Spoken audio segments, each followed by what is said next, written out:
குறிப்பாக கிழக்கு மாகாணத்தில் மட்டக்களப்பு பாராளுமன்ற உறுப்பினர் என்ற அடிப்படையில் இந்த மக்களின் குரல்கள் எவ்வாறு இருக்கின்றன, மொத்தமாக இறுதி யுத்தத்தில் ஏற்பட்டிருக்கின்ற புதைக்கப்பட்ட உண்மைகளை கண்டறிய வேண்டும். உள்நாட்டு பொறிமுறை மூலமாக நீதியான ஒரு செயல்பாட்டை, நீதியான ஒரு தீர்வை அல்லது ஒரு நியாயமான அரசியல் தீர்வை காணுகின்ற விடயத்தில் இவர்கள் ஒரு மில்லிமீட்டர் கூட நகர்ந்திருப்பதாக தெரியவில்லை. அபிவிருத்தி சம்பந்தமான ஒதுக்கீடுகள் என்பதை ஒரு பக்கமாக பார்த்தாலும் தங்களுக்கு நீதி கிடைத்திருக்கின்றதா, நியாயம் நிலைநிறுத்தப்பட்டிருக்கின்றதா, அவை உண்மையில் மிகவும் வெட்கப்படக்கூடிய விதத்தில் இல்லை என்றுதான் சொல்ல வேண்டியிருக்கிறது. கேரள அவசிய மையம் எந்தவிதமான பிரச்சனைகள் இருந்தாலும் 24 மணி நேரத்தில் தீர்வு கிடைக்கும். தொடர்புக்கு 9908165856. 2026 ஆண்டுக்கான வரவு செலவு திட்ட அறிக்கை பற்றிய விமர்சனமாகும். இந்த வரவு செலவு திட்டத்தினை பொதுவான கண்ணோட்டத்தில் பார்க்க வேண்டிய நிலையும் காணப்படுகின்றது. வடக்கு கிழக்கு மக்களில், குறிப்பாக தமிழ் பேசும் மக்களில் பாதிக்கப்பட்டவர்கள் என்ற அடிப்படையில் அணுகி ஆராய்கின்ற முறையும் உண்டு. அந்த அடிப்படையில் முதலாவதாக இந்த வரவு செலவு திட்டத்தினை பற்றி பொதுவான கண்ணோட்டத்தில் அல்லது விஞ்ஞானபூர்வமான புள்ளிவர கண்ணோட்டத்தில் பார்க்க வேண்டிய நிலையில் உண்மையில் கடந்த 2025 ஆண்டில் துண்டு விழும் தொகை மொத்த தேசிய உற்பத்தியில் 6.5% காணப்பட்டது. 2026 ஆண்டை எடுத்து பார்க்கின்ற போது இந்த துண்டு விழும் தொகையானது மொத்த தேசிய உற்பத்தியில் 6.2% குறைவடைந்திருக்கிறது. அதாவது 0.3% அந்த குறைவு காணப்படுகின்றது. அது மாத்திரமல்லாமல் நாட்டின் பொருளாதார வளர்ச்சி வீதம் 4.8% கணிப்பிடப்பட்டிருக்கின்றது அல்லது கூறப்பட்டிருக்கின்றது. அதையும் விட இந்த வட்டி வீதம் என்பதும் நிதியின் உறுதித்தன்மையை வெளிப்படுத்தக்கூடிய விதத்தில் 8.3% குறைக்கப்பட்டிருக்கிறது. இதையும் விட அரசின் உத்தியோகபூர்வமான ஒதுக்கீடு 6.0 பில்லியன் அமெரிக்க டாலராக அதிகரித்திருக்கிறது. எனவே இந்த விடயங்களை புள்ளிவிவர ரீதியாக பார்க்கின்ற போது அதையும் விட இன்னும் சொல்லப்போனால் அரசின் செலவினம் குறைக்கப்பட்டிருக்கிறது. இந்த விடயங்களை எல்லாவற்றையும் ஒட்டுமொத்தமாக பார்க்கின்ற போது இந்த வரவு செலவு திட்டத்தில் ஒரு சாதகமான தன்மை காணப்படுவதாக கூறப்படுகின்றது. இதையும் விட சொல்லப்போனால் ஊழலற்ற தேசம், பாதாள உலக அமைப்பினர் இல்லாத ஒரு தேசம், அதையும் விட போதை வசதி இல்லாத ஒரு தேசம் என்கின்ற எண்ணக்கருக்களின் அடிப்படையில் இந்த வரவு செலவு திட்டத்தில் உள்ள முன்மொழிவுகள் கூறப்பட்டிருக்கின்றன. இப்ப இந்த விடயங்கள் எல்லாம் பார்க்கின்ற போது ஒரு அனுகூலமான தன்மை இருப்பது போல் படுகின்றது. இது பொதுவான ஒரு கண்ணோட்டத்தில் நாங்கள் குறிப்பிடுகின்ற விடயம். இதையும் விட இன்னொரு விடயம் இருக்கின்றது. வடக்கு கிழக்கு மக்கள் 30 ஆண்டுகளாக யுத்தத்தினால் பாதிக்கப்பட்டவர்கள், காணாமல் ஆக்கப்பட்டவர்கள், இன அழிப்புக்குள்ளானவர்கள், இன்னும் அவர்களுடைய நிலைமைகளை பற்றி சொல்லப்போனால் கைதிகளாக்கப்பட்டவர்கள் என்றெல்லாம் சொல்லலாம். எனவே வடக்கு கிழக்கில், குறிப்பாக கிழக்கு மாகாணத்தில் மட்டக்களப்பு பாராளுமன்ற உறுப்பினர் என்ற அடிப்படையில் இந்த மக்களின் குரல்கள் எவ்வாறு இருக்கின்றன அல்லது இந்த மக்களுடைய ஏக்க பெருமூச்சு எப்படி இருக்கின்றன என்பதை பற்றி நான் குறிப்பிட்டாக வேண்டும். எனவே இந்த அடிப்படையில் பார்க்கின்ற போது உண்மையில் யுத்தம் 2009 மிக மோசமான, பாரதூரமான, சர்வதேசம் கேவலமாக பார்க்கக்கூடிய விதத்தில் இந்த யுத்தம் முடிவடைந்திருந்தது. அதில் சொல்லப்போனால் கிட்டத்தட்ட ஒரு கணிப்பின் அடிப்படையில் பார்க்கின்ற போது பேராயர் ராயப்பு யோசப் அவர்களுடைய கணிப்பின்படி ஏறத்தாழ 1,46,000 மேற்பட்ட மக்கள் காணாமலாக்கப்பட்டிருக்கின்றார் என்ற கருத்தை சொல்லுகின்றார்கள். அதையும் விட குறிப்பாக மிகவும் சித்திரவதைகளுக்கு உள்ளாக்கப்பட்டு மக்கள் கொல்லப்பட்டிருக்கிறார்கள். அதிலும் குறிப்பாக ஊடகவியலாளர், விடுதலை புலிகளின் அமைப்பின் ஊடகவியலாளர் இசைப்பிரியா அவர்கள் படுமோசமான பாலியல் பலாத்காரம் செய்யப்பட்டு கொல்லப்பட்டிருக்கிறார். இந்த விடயங்களை எல்லாம் ஒட்டுமொத்தமாக திரட்டி விசேடமான கவனம் செலுத்தி பார்க்கின்ற போது இந்த வரவு செலவு திட்டம் ஐக்கிய நாடுகள் மனித உரிமை பேரவை அல்லது மனித உரிமை ஆணையத்தினால் கூறப்பட்ட பொறுப்பு கூறல் என்ற விடயம். இந்த பொறுப்பு கூறல் என்ற விடயத்தில் காணப்படுகின்ற 3 அம்சங்கள் இருக்கின்றன. ஒன்று, இறுதி யுத்தத்தில் ஏற்பட்ட மொத்தமாக இறுதி யுத்தத்தில் ஏற்பட்டிருக்கின்ற புதைக்கப்பட்ட உண்மைகளை கண்டறிய வேண்டும். அந்த உண்மைகளை கண்டறிந்த பின்னர் பாதிக்கப்பட்ட மக்களுக்கு பரிகார நீதியை வழங்க வேண்டும். 3வது விடயம், மீண்டும் இப்படிப்பட்ட அவலங்கள் ஏற்படாமல் பாதுகாப்பான ஒரு அரசியல் தீர்வை காண வேண்டும். இந்த 3 விடயங்களும் சொல்லப்பட்டிருந்தது. இந்த விடயங்கள் சொல்லப்பட்டு 2012ஆம் ஆண்டில் சொல்லப்பட்டது என்று சொன்னால், கிட்டத்தட்ட பார்க்க போனால் இந்த 2012ஆம் ஆண்டுக்கு பிறகு 13 ஆண்டுகள் கடந்திருக்கின்றன. யுத்தம் முடிந்து 16 ஆண்டுகள் சென்றிருக்கிறது. இந்த விடயங்களை உள்நாட்டு பொறிமுறையின் மூலமாக நாங்கள் செய்து முடிப்போம். நாங்கள் இறைமை பொருந்திய நாடு. எங்கள் நாட்டின் உள்ளக பிரச்சனையில் சர்வதேச தலையீடுகள் இருக்கக்கூடாது.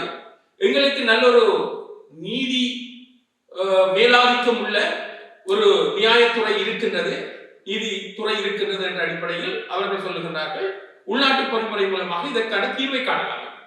ஆனால் நடைமுறை செயல்பாட்டினை பார்க்கின்ற போது யுத்தம் முடிந்து 16 ஆண்டுகளில் இந்த உள்நாட்டு பொறிமுறையினால் எதுவும் சாதிக்கப்படவில்லை.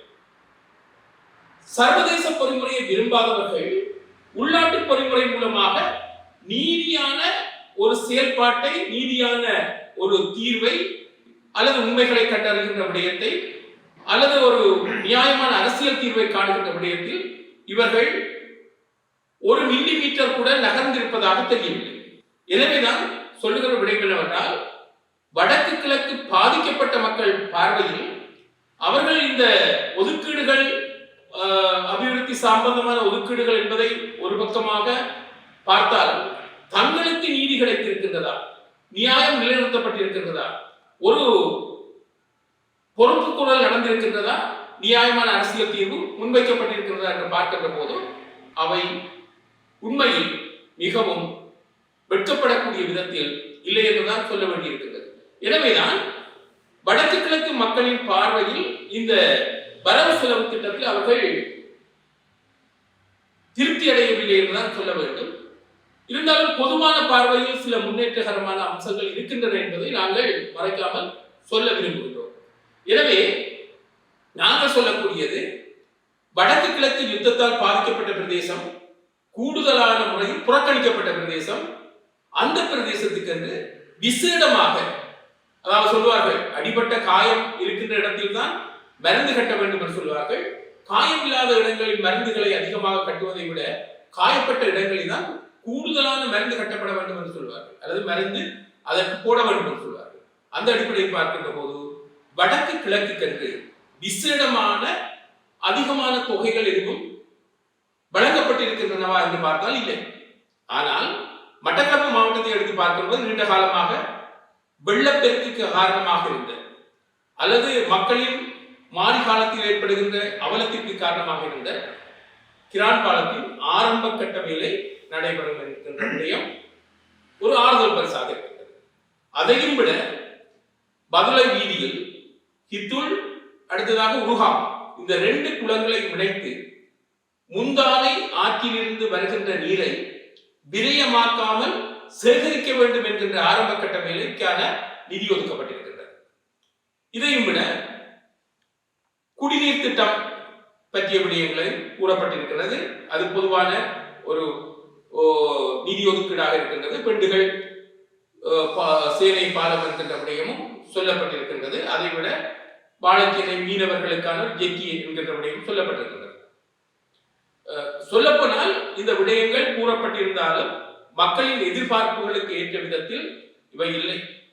படுவான் எழுவான் இணைப்புகளாக இருக்கின்ற மண்டூர் பாலம் பற்றியோ அல்லது நறுக்கல் தோட்டம் பாலம் பற்றியோ அல்லது அம்பலாந்துறை பாலம் பற்றியோ அல்லது கிண்ணையடி பாலம் பற்றியோ சந்திபடி பாலம் பற்றியோ எந்த ஒரு விடயமும் சொல்லப்படவில்லை. ஒரே ஒரு பாலம் கிரான். நான் இந்த விடயத்தை குறித்த ஒரு அமைச்சரிடம் பேசிய சொல்வார், அடுத்தடுத்த வரவு செலவு திட்டங்களில் இந்த விடயங்கள் கவனத்தில் கொள்ளப்படும் என்ற கருத்தை சொல்லியிருந்தார்.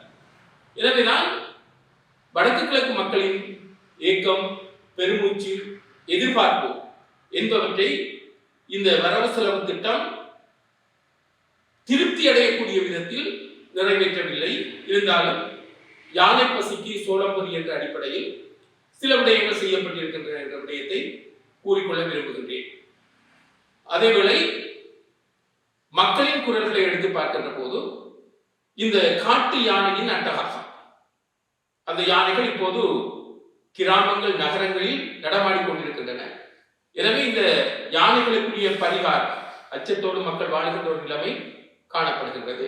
எனவே அதற்குரிய பரிகாரம் கட்டாயமாக செய்யப்பட வேண்டும். எங்களுக்கு மட்டக்களப்பில் ஒரு ரேஞ்ச் ஆபீஸ், 2 பீட் ஆபீஸ் இருக்கின்றன. அதாவது வெள்ளாவளியில் ஒரு அலுவலகம் காணப்படுகின்றது, கிரான் பகுதியில் ஒரு அலுவலகம் காணப்படுகிறது. இன்னும் பீட் ஆபீஸ் என்று சொல்லப்படுகின்ற அலுவலகங்கள் 5 தேவைப்படுகின்றது. பவுனனிதிவு, பட்டிப்பளை, ஏறாவூர் பற்று, இதையும் விட பாகரை, ஓட்டமாவடி போன்ற பிரதேசங்களில் இந்த பீட் ஆபீஸ் தேவைப்படுகின்றது.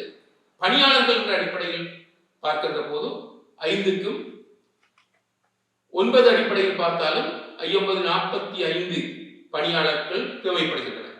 கடந்த காலத்தில் இதற்குரிய நியமனங்கள் வழங்கப்பட்டிருந்தாலும் அவை நிறைவேற்றப்படவில்லை நல்லாட்சி காலத்தில். எனவேதான் இவற்றை செய்து முடிக்க வேண்டும் என்பதும், இதையும் விட தமிழர் பிரதேசங்களில் அத்துமீறி குடியேற்றங்களை அமைப்பது, வழிபாட்டு தலங்களை அமைப்பது, தேசிய நல்லிணக்கத்திற்கு எதிரான போக்குகளை கடைபிடிக்கின்ற தன்மைகளையும் நிறுத்திக் கொள்ள வேண்டும் என்று தமிழ் மக்கள் எதிர்பார்க்கின்றார்கள். இதற்குத்தான் நான் மீண்டும் சொல்லுகின்றேன், மட்டக்களப்பின் எல்லைப்புறமாக வடமுனை ஊட்டிச்சேரி என்ற பிரதேசங்கள் காணப்படுகின்றன. இங்கு அனுராதா ஜஹம்பத் அவர்கள் ஆளுநராக இருக்கின்ற போது, கிழக்கு ஆளுநராக இருக்கின்ற போது அத்துமீறிய பௌத்த வழிபாட்டு தலத்தை அமைக்கின்ற ஒரு செயல்பாடு வடமுனையில் 5 கிலோமீட்டர் இடைவெளியில் உள்ள நெடிய கல்மலை அல்லது நெழுக்கல் மலையில் நடைபெற்றுக் கொண்டிருக்கிறது. இது இந்த அரசாங்கத்தினாலும் நிறுத்தப்படவில்லை அல்லது கட்டுக்கொள்ளப்படவில்லை. இந்த மலையில் அவர்கள் பௌத்த வழிபாட்டு தலத்தை அமைக்கின்றார்கள். அங்கு ஒருவர் கூட அங்கு பௌத்த மத வழிபாட்டை செய்கின்றவர்கள் இல்லை. ஆகவே யானை வரும் பின்னே மணியோசை வரும் முன்னே என்பது போன்று இந்த வழிபாட்டு தலத்தை அமைத்தால் அடுத்த கட்டம் அத்துமீறிய ஒரு குடியேற்றத்தை செய்வதற்கு விளைகின்றார்கள்.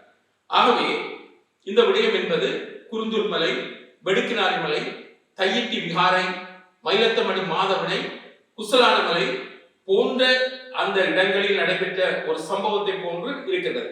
இந்த விடயத்தை பாராளுமன்றத்திலும் கூறியிருக்கின்றோம், ஊடகங்களுக்கும் கூறியிருக்கின்றோம்.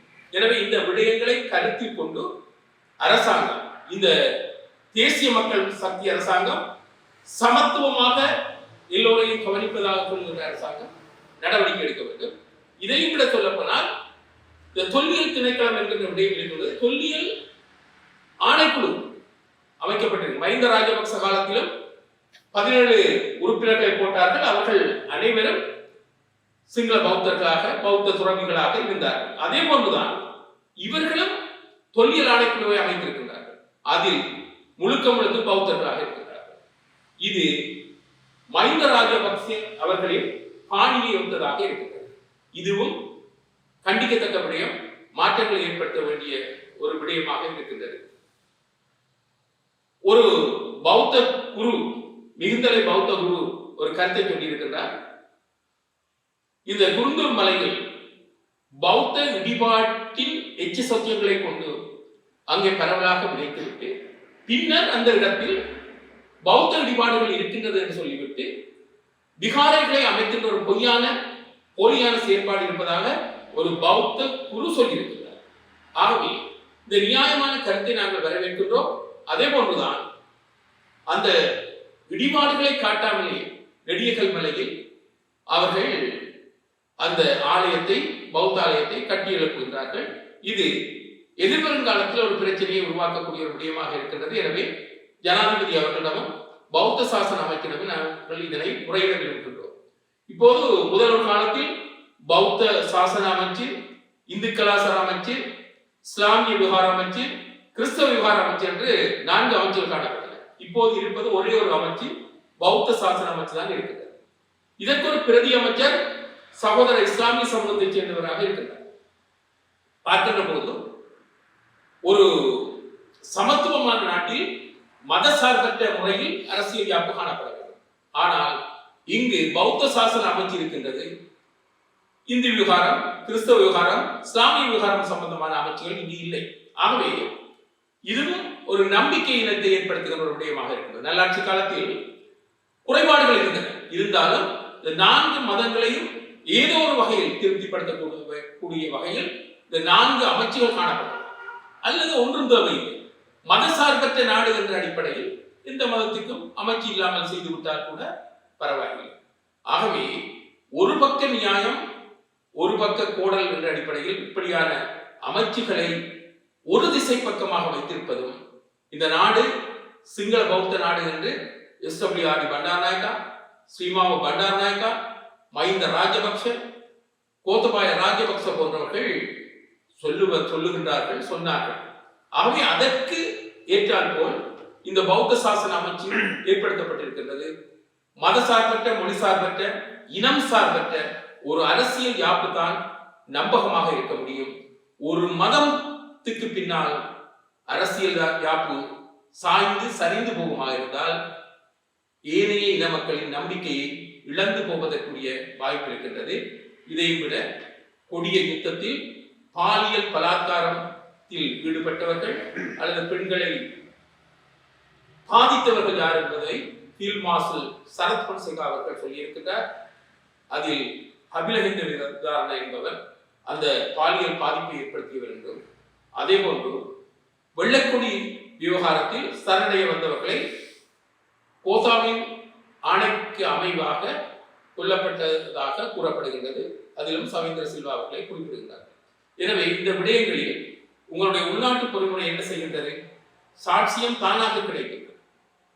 அதாவது நீங்கள் கேட்காமலே சாட்சியம் சொல்லப்படுகின்ற இவற்றை வைத்துக் கொண்டு விசாரணை செய்து தமிழர்களுக்குரிய நியாயத்தை வழங்க வேண்டும் என்பதையும் கூறிக்கொள்ள விரும்புகின்றேன். இந்த விடயம் நான் மீண்டும் மீண்டும் வலியுறுத்துகின்ற விடயமாக அமைக்கிறது. கேரள அவசிய மையம் எந்தவிதமான பிரச்சனைகள் இருந்தாலும் 24 மணி நேரத்தில் தீர்வு கிடைக்கும். தொடர்புக்கு 9908165856.